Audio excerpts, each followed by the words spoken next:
ফেনীর বন্যা পরিস্থিতির আরও অবনতি। আগে প্লাবিত হয়েছিল ফুলগাজী ও পরশুরাম, এখন নতুন করে ডুবে গেছে ছাগলনাইয়া ও সদর উপজেলা। ভারতীয় পাহাড়ি ঢলের পানি ঢুকে কাজিরবাগ, মডবি, ফাজিলপুর সহ একের পর এক গ্রাম পানির নিচে। ১.৫ লাখের বেশি মানুষ পানিবন্দী ৪ উপজেলায় শতাধিক গ্রামে প্লাবিত। আশ্রয় কেন্দ্রগুলোতে চলছে সংকট, অনেকেই পাচ্ছেন না পর্যাপ্ত পরিমাণ খাবার, বিশুদ্ধ পানি বা ঔষধ। নারী ও শিশুরা চরম কষ্টে। অনেক দুর্গত এলাকায় বিদ্যুৎ ও মোবাইল নেটওয়ার্ক বন্ধ। পরশুরামে ঘরবাড়ি আর সড়ক ধসে নতুন করে বিপদে পড়ছেন স্থানীয়রা।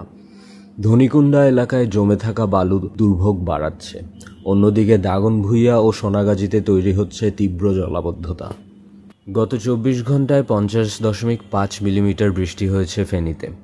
বৃষ্টি কমলেও ঢলের পানি এখনও প্রবল। সেনাবাহিনী, বিজিবি, পুলিশ ও স্বেচ্ছাসেবীরা যৌথভাবে উদ্ধার ও ত্রাণ তৎপরতায় কাজ করছেন।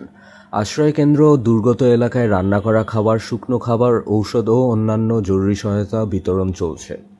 ফুলগাজীর ইউএনও জানিয়েছেন, আশ্রয়কেন্দ্রে উপস্থিতদের মাঝে রান্না করা খাবার দেওয়া হচ্ছে, আর যারা দূরে তাদের কাছে খাবার পৌঁছে দিচ্ছেন স্বেচ্ছাসেবকরা। বিদ্যুৎ ও যোগাযোগ সংকটে এখনও চরম দুর্ভোগে ফেনীর মানুষ। প্রশাসন, সেনাবাহিনী ও স্বেচ্ছাসেবীরা পাশে থাকলেও পরিস্থিতি স্বাভাবিক হতে সময় লাগবে।